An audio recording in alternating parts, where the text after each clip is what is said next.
So if someone is too much after knowledge, or if someone is training too much, or if someone is too religious, then none of it is good. It all has to be in balance. In balance. Yeah, and hence the two, so they're in balance. Do you believe that to be correct? In some ways, yes. Where did that knowledge come from? So I come... Not your belief, but the Celtic belief. Celtic belief. It's what basically well, the Celts based everything on nature itself, observation of nature, and well, it's all through observation, right? So if someone, if you think about it, even nowadays, if you look someone who, well, the easiest way is athletes, right? If someone concentrates only on their training. And they do nothing else, then you might think that they are, probably their knowledge of everyday life is a little off, because they don't pay attention to the social skills will decrease. Exactly. So most of the stuff we learn through observation. Okay. So is this knowledge coming from one specific person or a collective of people? It's more like a collective of people. It's so Celts had druids, right? So many believe that druids were like spiritual leaders. Actually, they were not. They were usually considered more like people with knowledge, people who were healers. Would you say you have a Celtic belief? You believe in it firmly, or is it just a fashion statement? It's not a fashion statement. I believe in some of the stuff that they were about. So Celtic was because the Celtic belief, it wasn't a religion, right? Okay. It was more like a philosophy system. That's before Christianity came and ruined them. Okay. So their whole belief was based on living as close to nature as possible. So if you take something from nature, it has to have a reason for that, you know. And so Celtic belief. How do you finish? No? To me, this is the reminder of that today's urbanized society, like we all live in cities and all that. We should not. None of us should forget that we are all still part of nature, and we're not above nature. Does the Celtic belief have room for God? You touched upon it. Not really. Expand on it. So, me personally, I'm an agnostic. But the Celtic philosophy, does that? It doesn't deny, and this is actually why I'm agnostic, right? So Celtic belief system or philosophy doesn't necessarily deny existence of something godly. It just doesn't. Emphasize it. Have an opinion on it. But it doesn't single it out as a single. Like, in some ways, nature was their god. In some ways, so they believed that everything in nature had a spirit. I'll give you an example. As long as I remember, my family, no one's ever been religious. However, would they follow the Celtic way of life? No. So I found Celtic. Basically, I found them like more explanatory, but the same as where I come from. So my country is predominantly, historically at least, nature, like a nature belief. But where is the heritage, if you don't mind asking? I'm Estonian. Okay. Which, by the way, funnily enough, is considered to be the least religious country in the world. Interesting. There's a reason for that. We'll talk about that another time, but I want to get to... So, what I was going to say is, like, for example, my grandfather, great-grandfather, although he wasn't in no means religious person, but like he would... He had to go. They lived in a farm in a countryside. If he would have to kill a sheep, he would apologize to it before. Or even if he would have to take down a tree, he would say sorry before he done it. So it was like his Who is way of apologizing to? The tree? the tree, or the animal. So nature. Understand the animal part, but it's the tree I need clarity on. Nature believes that everything that is living nature, plants as well, has spirit in them. Interesting. Part of the spirit of the general nature. I have a question for you. I have several questions for you. You was talking about nature. Does nature have intelligence? Does nature have a will? And does it have, is it independent? So nature, first of all, I think we as humans are fully not nearly intelligent enough to know that, right? So, for example, a lot of us don't think that, plants, do they communicate? We don't know, right? But if you look at I think it says this, recently biology, they say that it does. Then actually trees are using the network of mushrooms and roots in the ground to warn each other if there's a fire, for example, things like that. So I think we've discovered a lot. There's so much more to discover.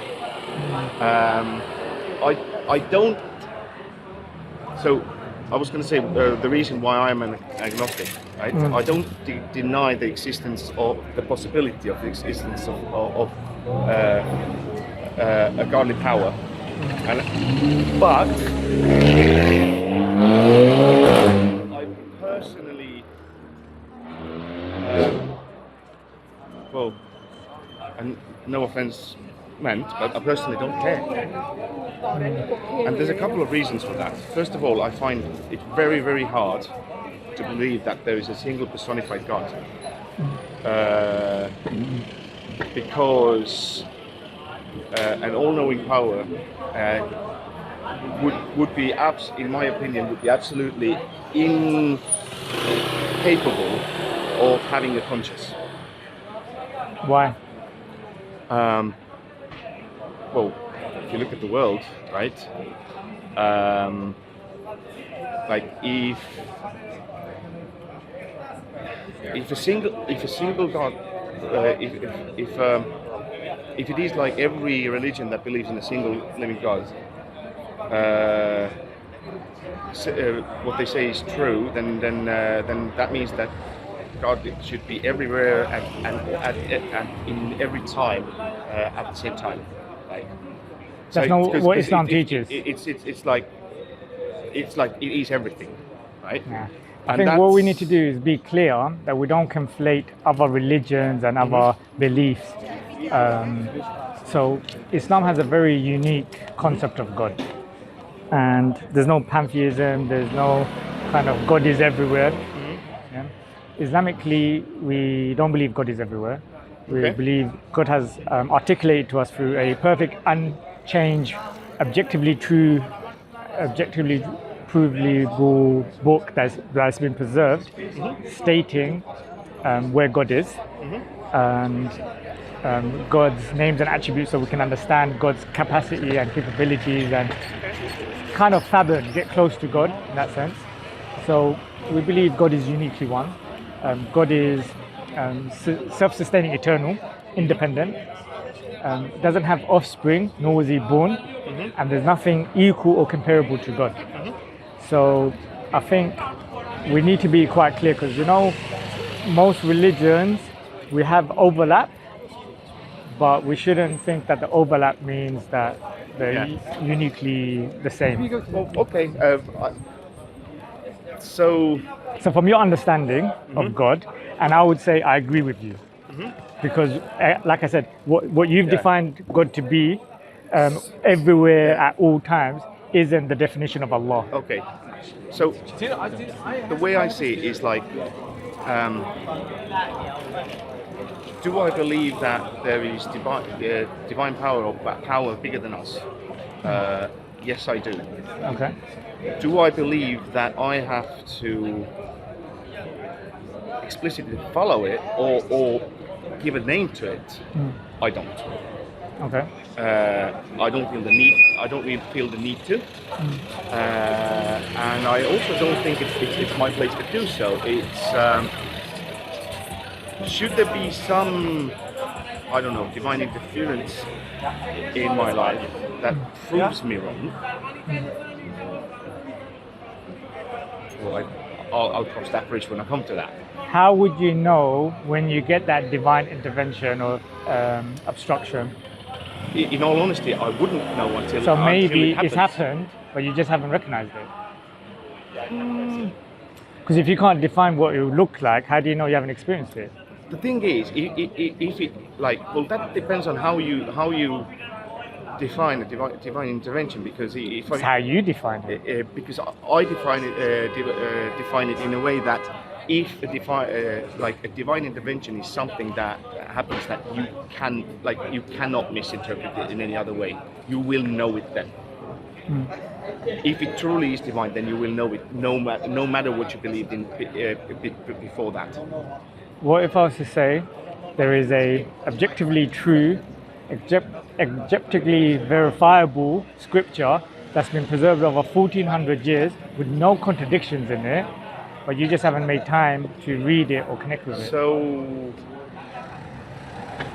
if you're talking about Quran, then a long time ago I have read Quran as part of my studies. How much of it did you read? And how old was you?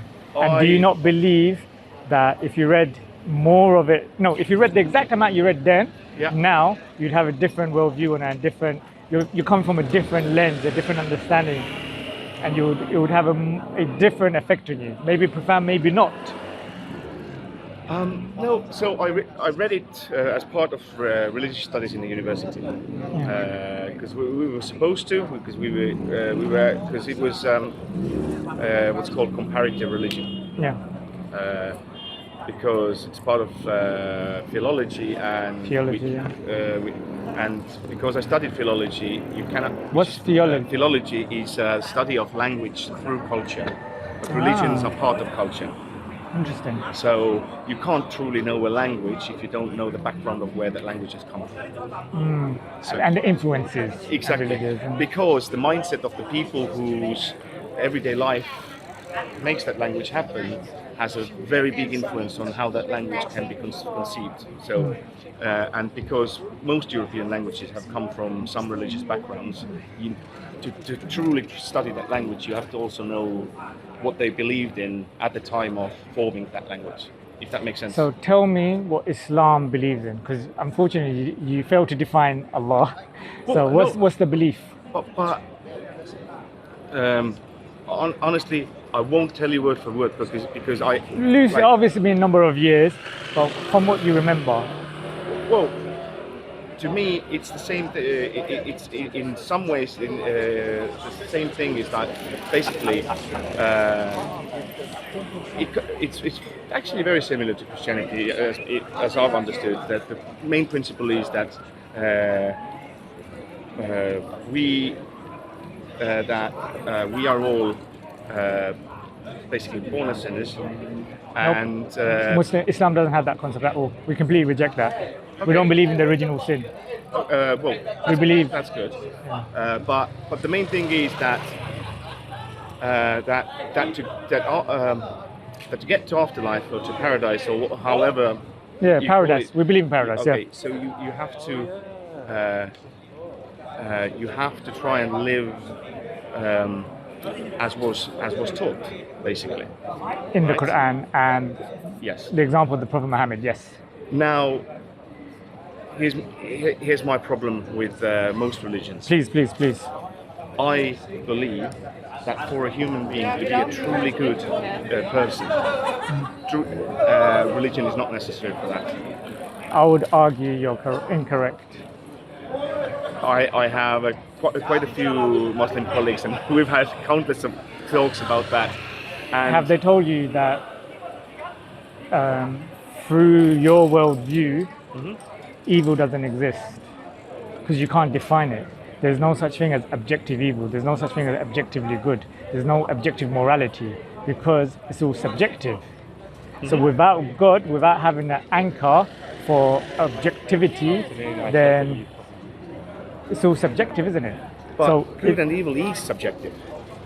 Because, but the way I see it, right? so if it's subjective, it doesn't exist. Because right now, Yeah. it means something to you, and it means something completely different to a person in China. It means something completely different to. But, absolutely. But like Now, good let me yeah. just go a bit more specific.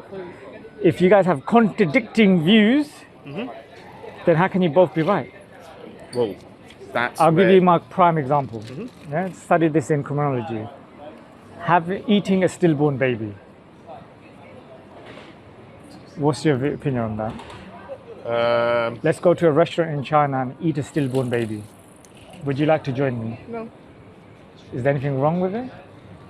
I mean, it's bizarre. But nothing wrong. It's just bizarre, Right. strange to you.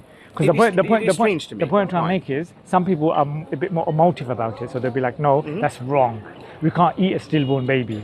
Yeah. And I'm saying in China, they're okay with it. In this society, they're okay with it. In Islam, cannibalism is haram, it's forbidden. Yeah. So I can say that objectively speaking, this is wrong. But Yeah. you just said it's bizarre.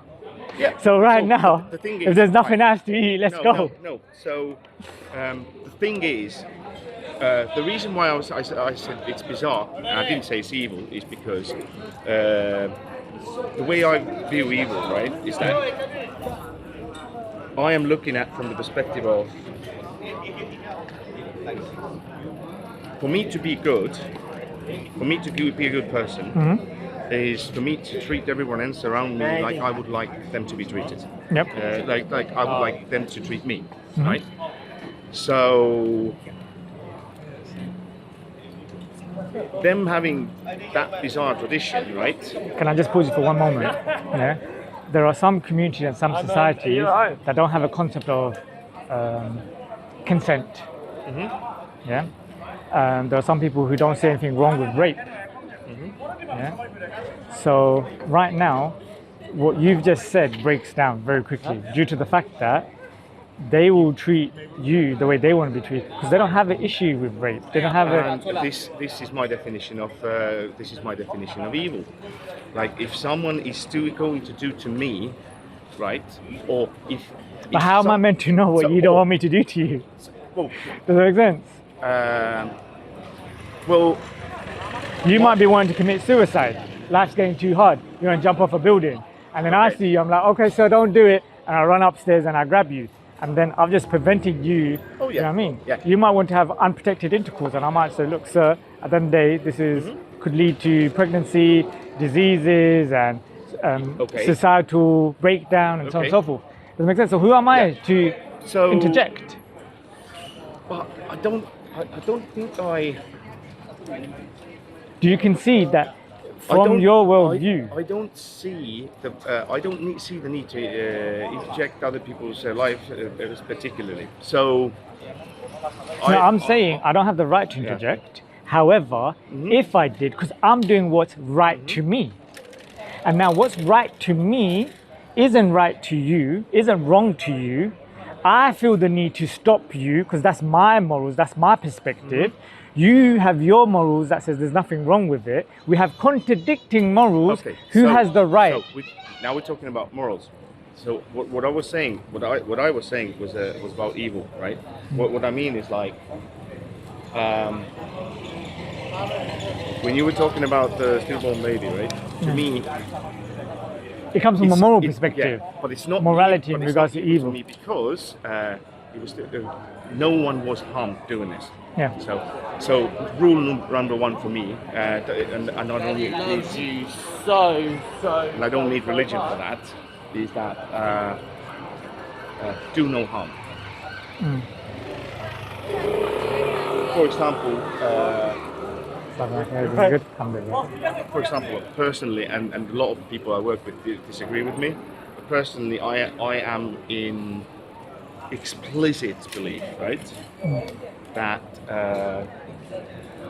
no one has the right to physically harm anyone, no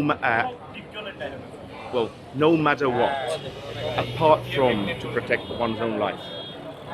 So, if someone comes to me and even insults my mom to my face, I would never stoop as low do as to you have physically attack them. females who, family members who are close to you, female family members? Yeah, I've got 2 daughters. Yeah. Excuse my crude analogy, right? If someone violates them, Yep. yeah, now, and they have a history of violating other children, yeah, Alan, you look like a mom. no harm to them, no death penalty. No. I didn't say that. Out on the road. What I said is that I Now I'll will have not to harm die. them. So right we have now- laws, Okay. we have prisons, and it should be done according to that, because we as a society have decided that in this part of society, this is how we deal with these cases. Would in my head, I wish hell upon those people. If it existed. Yeah, if it existed. I'm not going to get into that because I've got a very strange Concept of hell, concept yeah. of that anyway. But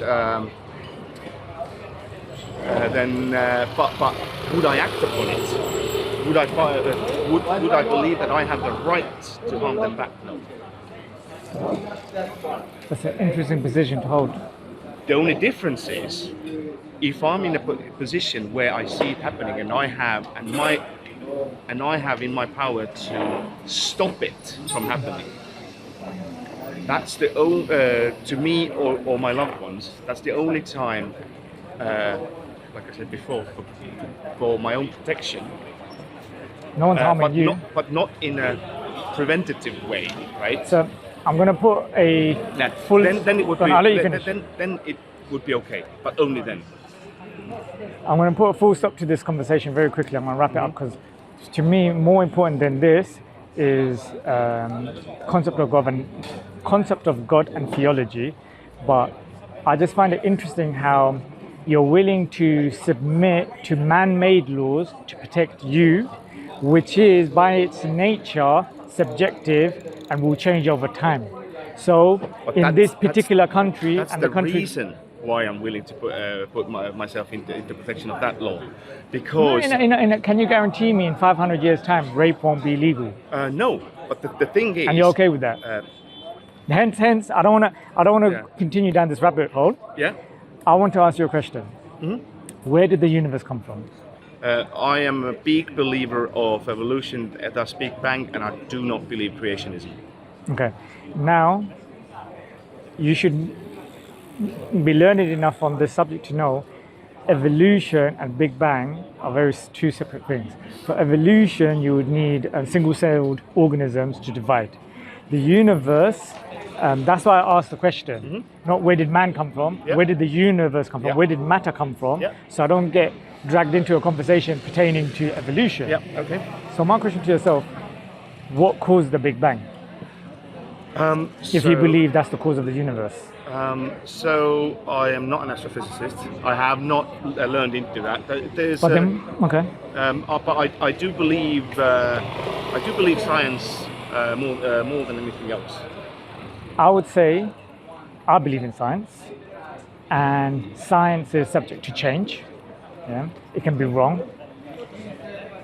That's the beauty of it, and that's what I wanted to say about the man-made laws. The reason why I love those is the fact that we have, that these are not like, I do not believe the correct or the right way of laws that us as a collective, as humanity, cannot change, that we have no power over.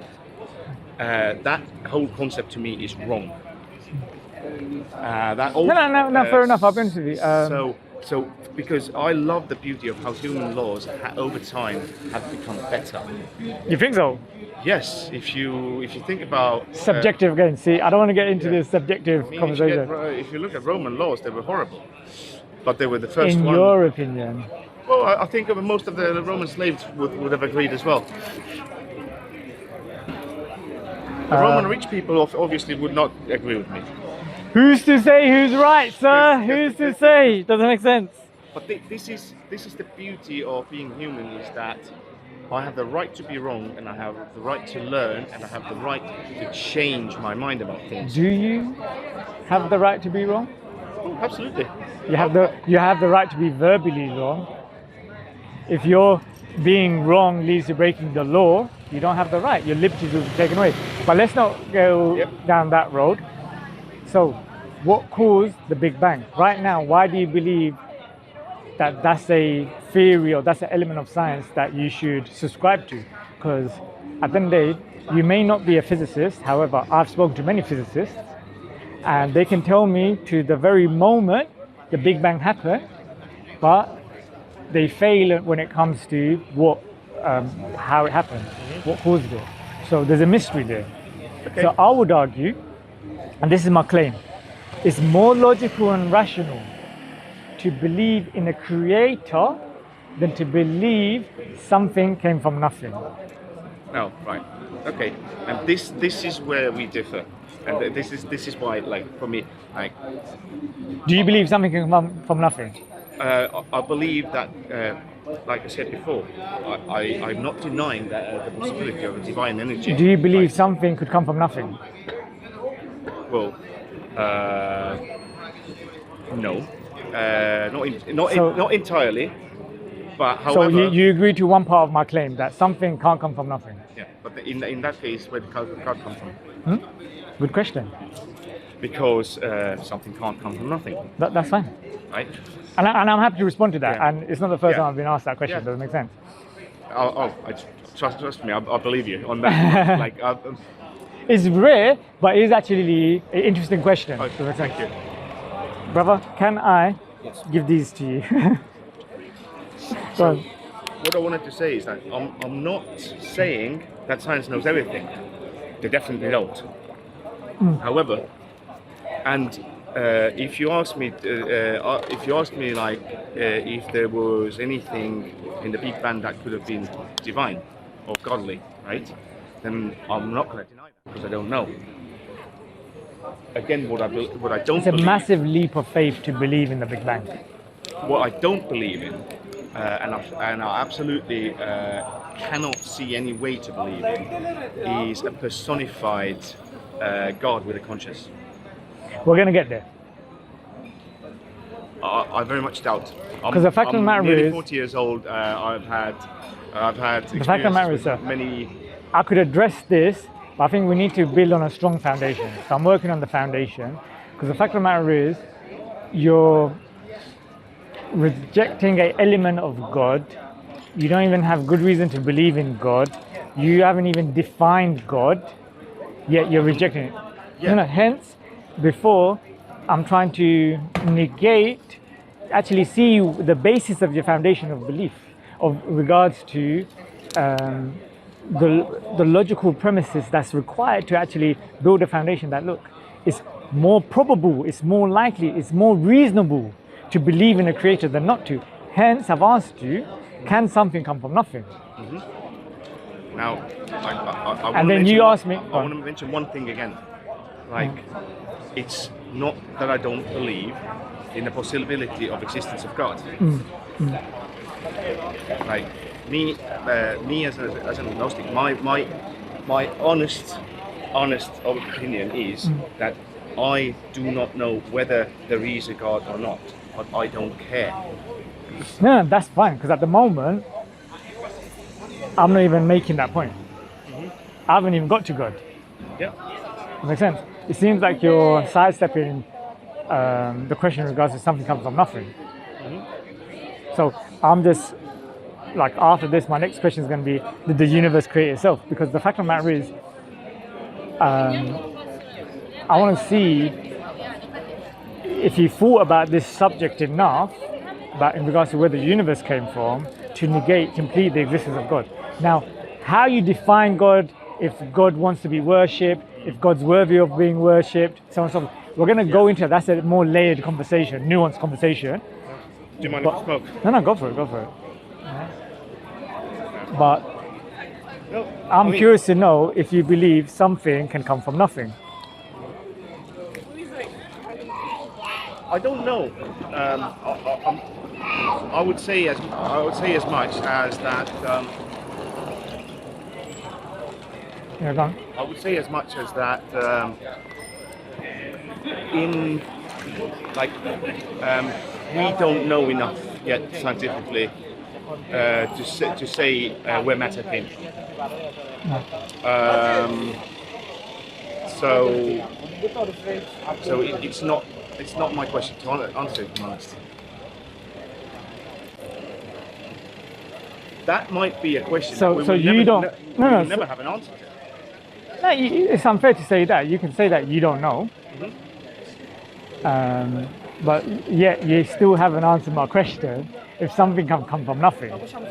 I said I don't believe so. Sorry, I didn't hear you say Based that. on my knowledge today, I don't believe so. Okay, so However, we also don't know that there was absolutely nothing before Big Bang. It's just the universe that we know is based on that event. science is of the opinion that the universe began to exist, and sorry, I'm getting distracted. Science is of the opinion that the universe began to exist, and before it existed, there was nothing there. So I find it interesting that you're selective in regards to what part of science you choose to believe and reject. No, the thing is, the beauty of science is that one of the key elements of science is that doubt absolutely everything. So in science, even everything that we Mustafa. So one of the reasons I'm distracted is because I'm conscious. I'm conscious. This is Mustafa. I'm conscious that I'm running out of time to go to pray. But I want to ask. We was talking about. You said about science, and one of the beauties of science is. Sorry, I'll let you finish that. That everything is to be doubted all the time. So.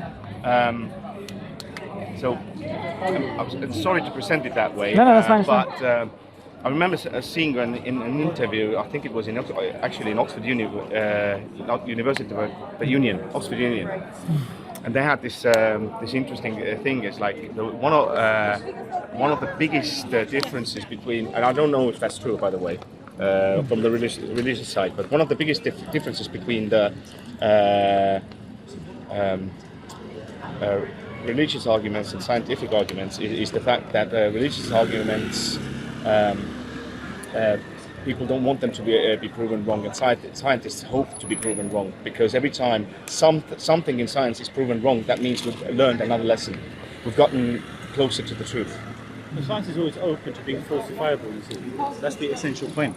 So to me, that's the beauty of it. yes, so that's fine. But at the same time, I think that most things which are established are taken as the norm. So for example, the Big Bang, that's nominatively understood to be the norm as per the creation of the universe. So whatever is testifiable, observable according to science is what it can only testifiably observe.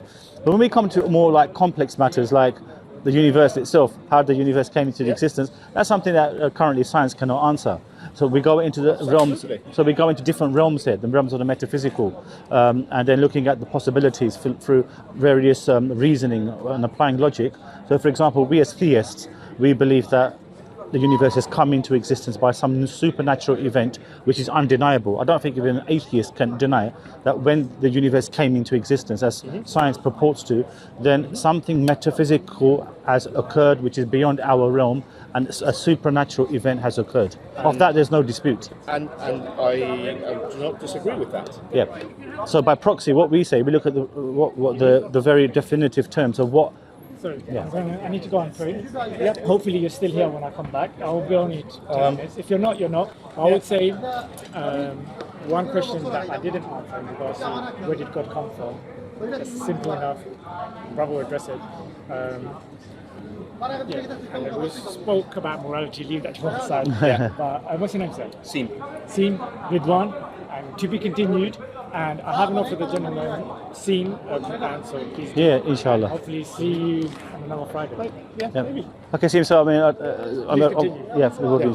More respect your time. So if you do illogical statement to say something can come from nothing. Okay. So we looked at two possibilities so far, both absurd in its very, both absurd in the very definitive terms that they allude to.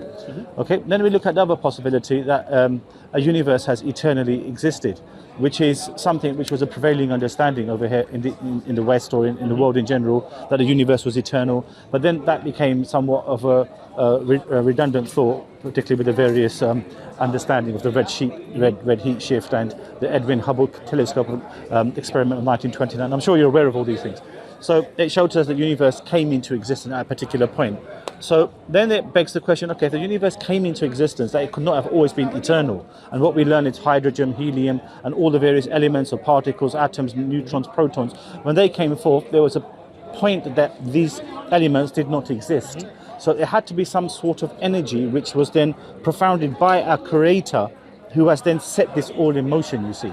Because otherwise, what are the other possibilities? So we've addressed three now. The fourth one is something has created the universe. Some supernatural event, which we've all concurred to, has a... Now, if something as vast as the universe has come into existence, it, by definition, purports to some sort of conscious will and understanding of that conscious will. So how do I come to that conclusion? Yeah. Is that, for example, and I'll let you come in as well, it's the mobile phone as an example. It's a great analogy I like to use. The first mobile phone ever used, just say whenever it came into circulation, if I was to hand this over to you, let's say 60 years ago, and I would say, you could use this little device and you could speak to someone in, I don't know, Brisbane, Australia. Yeah. And you'd think, okay, that's peculiar. So I'd hand it over to you. And if you ask me who made it, I'd say such and such person made it. Yeah. Then you won't be able to ask, well, what came before that such and such person, because he's the first one to have built the mobile phone.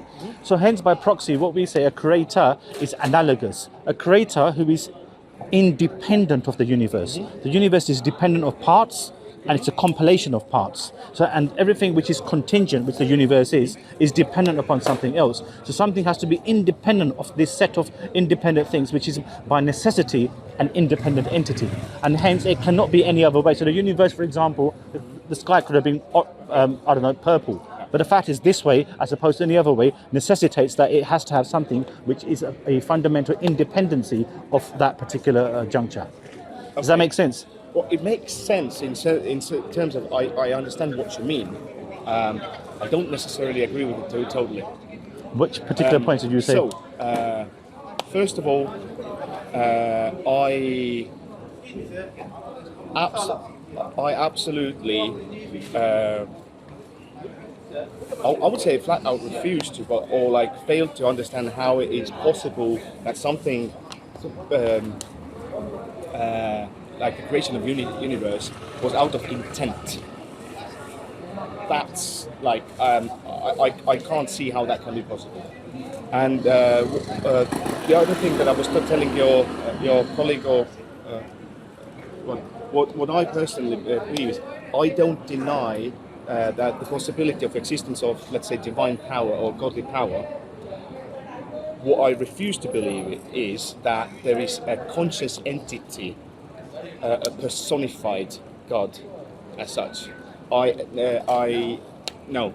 See, by proxy, that is what you would be referring to as a fallacy. Reason why you've inadvertently accepted that if there is a divine being or some sort of divine force or energy, this is how I'm just paraphrasing you. So in essence, what you've done is you've done a paradoxical fallacy, which in essence you've accepted that there can be some sort of divine agent or divine being, yet you're not prepared to accept that this divine being can be personified in the sense of being one who has a will, which will then negate your point, which would be a contradiction that you believe in a divine entity. There seems to be two parallel contradictions there. Not necessarily. I believe in the power, not in an entity, right? So wouldn't that power by necessity have a will? No. Tell me anything which exists, which is Energy itself. Yes. Like we on this day and age, we cannot deny the existence of energy. Like energy as such, everything needs different types of energy or whatnot. Yes. Energy itself, in its pure essence, has absolutely no conscience. Now, if something like again with the Big Bang, if something like that happens to me, that is what I'll use very like mundane terms to kind of explain it. But that kind of to me must have been in the same kind of way that physics defines the laws of energy, for example. Yes. So energy never. Energy is never created, nor it is never destroyed. created. Yes. It only just changes from one form to another. Yeah. So when we're talking about the universe, even as vast as it is, right? We can only See what you're so we actually refer to the closed system of universe. Okay. So that in essence, by proxy, that would be definitively. Again, I'm not trying to like corner you to say, oh no, I've cornered you and you're contradicting you. So what I'm trying to say, what you're saying are it's like contradictory terms. You see. So energy, but you've just said just a few moments ago that energy by itself cannot have a conscious will. That's what you just said a few moments. Yet you're able to determine that that energy is a proponent which can go into different transitory forms. However, it still would require from one form to the other to have a subconscious will, because by proxy, what we've understood is something which is inanimate cannot just exemplify into something else. That is definitively contradictory. So, yes. Add one more thing. You know, with the will you mentioned in Islam is irada. What we believe is, imagine you have the power, right? You have the power, but you also have a will, right? So both components are not self-existing within yourself. So when it came to you, power didn't come to you only. It came irada as well, which is the will. Now what we are talking about a greater being who created us. So if you accept he given you power, then you also logic follow that you also believe that will also come from him. Now if will come from him, he has to have the will. Like imagine it's like I have some money, right? I have some money, but I give you some money. But I wouldn't give you money if I don't have the money in the first place. Sorry, just add to that point anyway. Yeah, no, so... Does it make sense though? It makes sense if you believe what you believe. The thing is that I don't believe that will is given to us. I believe that this is something that we develop all the time. Right? So how can a will be developed, sorry? Well, when we look at the... There was a verse, interesting verse in the Quran actually, in Surah Al-Nahl. Allah talks about that when Allah extracted you from the wombs of your mother, you know nothing. And he given you hearing, vision and sight so that you can be grateful.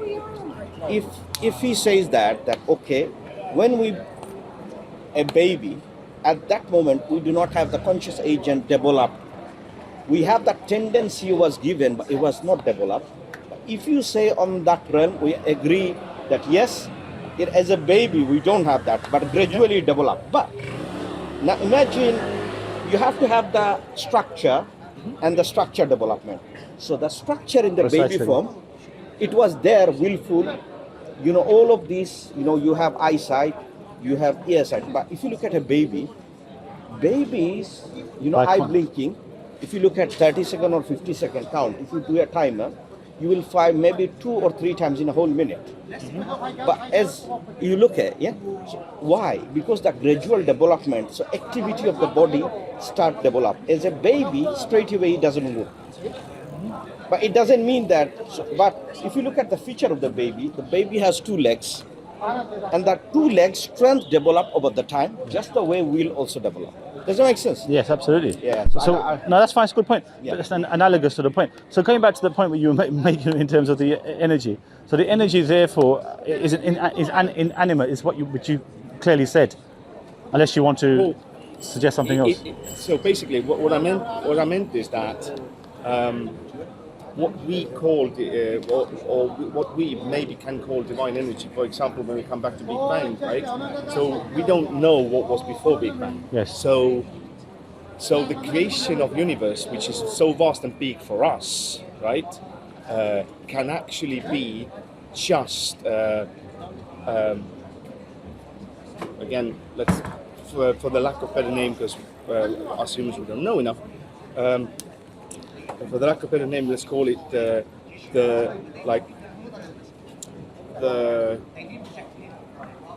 what's the word? Transmutation or whatever of certain divine energy. Let's call it, and the moment of that transformation would be the Big Bang. Yeah. But we don't know what state that energy was before that, right? I don't think that the creation of the universe was a conscious act of a personified thinking, considering being. No. So are you retracting the earlier statement that you made, in which you essentially said that you believe that there is some sort of eternal energy matter? I'm just paraphrasing you. Eternal energy matter, which that. Yeah. What I'm saying is that that energy Yes. may have like transformed, and in that moment the universe was taken, and this is actually a byproduct. We don't know. So what I'm saying, that transformation Yeah. from, just say, point A to point B as an example, that would require, by definition, a consciousness. Definitively, you see. Because it's impossible for something which is inanimate then to, or a source of energy, as you've made mention, which can then transform, which can be transformative without a conscious will, because you've stated... Not necessarily. That's right from because you stated that right from the off, that something has occurred outside the realms of the universe. So some sort of some energy force beyond the universe has created this, and that energy force, hence, if it's come into some sort of existence, would by necessity require a will. Because how can something which is, essentially speaking, which you said earlier, is inanimate, create something which is so complex? No, not necessarily. Like, look at that. If surround, look at for example, anything that is by itself nuclear, right? Sorry? Anything that is by itself nuclear. Mm-hmm. Let's say a plutonium atom, Yeah. right? Yeah. So, if without any willful interaction with it, if its surrounding elements, if its surrounding atmosphere changes, it can by itself break down and move from one point of energy to But another. it requires what brother mentioned earlier. It requires those structural modes in place anyway. You see, it can't be just by itself. It cannot. Structure was what? No, but what you've just said, it required those other forms in order for it to proceed into another. This is where you were going, in fact, into another realm. Okay. But they would require prevailing elements to already being in existence for it to then necessitate that transformative. So what? Elements that have will. But what we're saying to you is, this is when we go back to the central source, because where we've cut to the chase, we've gone back essentially to the creation of the universe. So when we look at the creation of the universe in itself, in essence, we're observing that something which you are arguing in retrospect, something which is immaterial has created something which is so complex, meaning that an energy force has some sort of consciousness, but it's not in the way that you will see as a divine creator. But yet you've got to see it still then necessitates a will, because this is what you call a paradoxical fallacy. Yeah.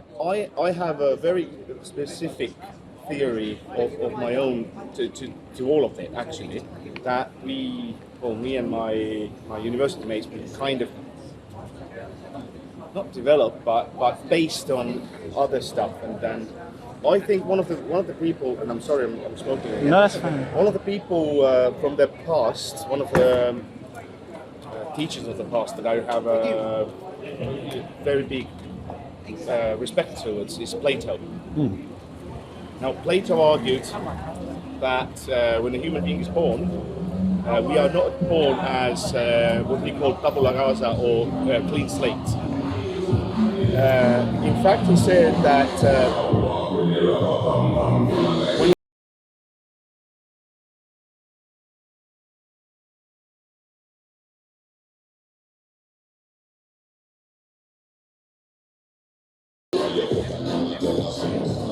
come to the world from what we call the world of ideas, right?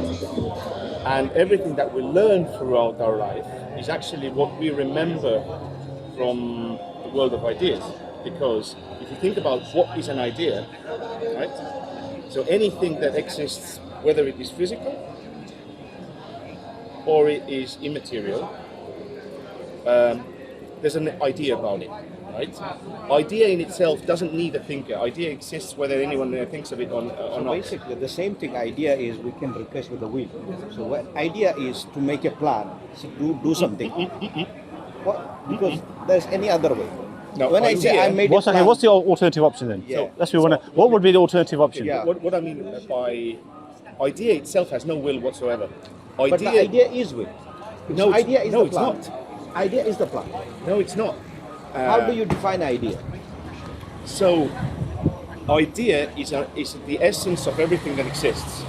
Idea in itself is clean and pure. So what do you say? The idea is sorry. What? Idea is the essence of itself. How can an idea be the essence of itself? That seems contradictory, my Yeah, friend. exactly. No, it's very simple. So, idea Idea by About different. anything. Yes.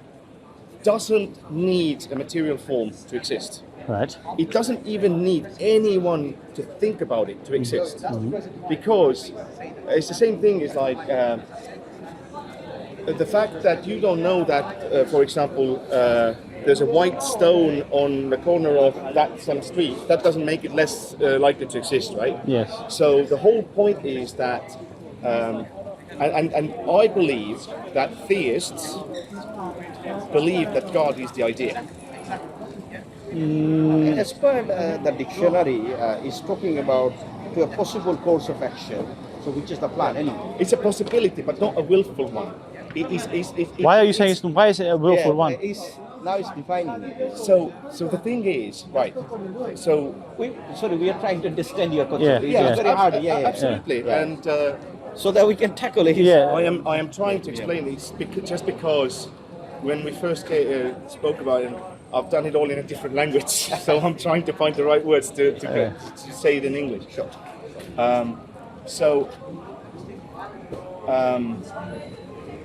So, for example, I've always found it really funny actually when people say something like, "Oh, that was my idea," because no, you just remembered that, but actually, idea itself belongs to no one. Idea exists without anyone needing to know that it exists. So, in the perfect world, But this is a inference you make, because when you say, "Can I generate my idea before my existence?" the idea wouldn't be coming to your existence. I mean, the idea wouldn't come to you prior to your existence. When Free information on Islam, most informative perhaps for you to read through. Thank you so much. we all, doesn't matter if it's humans or animals or anything in existence, before we existed in materia, we existed in the world of ideas. Now, what is world of ideas? World of ideas is a place where everything and nothing exists at the same time. Because idea itself, in material sense, has no existence. Idea is only existing in essence. When we are born in the world and we learn... I think he's conflating with the word. I think he's meaning the same will. Yes, is but using idea. You're using wrong terminology when you're saying using wrong idea terminology. conflates with an essence. That's that's contradictory terms you're using. With due respect to you, I'm not trying. Yeah. I'm always a bit Yeah, of a debate. No, exactly. The one thing that I don't believe is that that there is a willful creation behind it. So, and like I said, like if I have an idea, then according to Plato, I don't have that idea.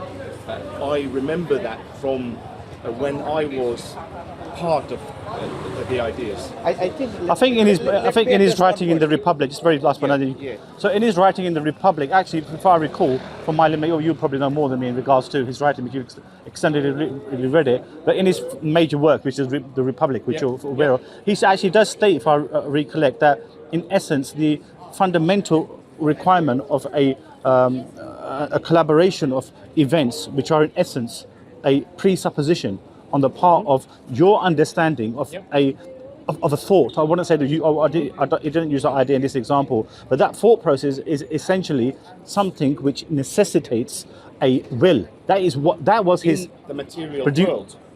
No, he didn't say in the material world. He said in existence. Yes. So like I said, it's like what we came up with.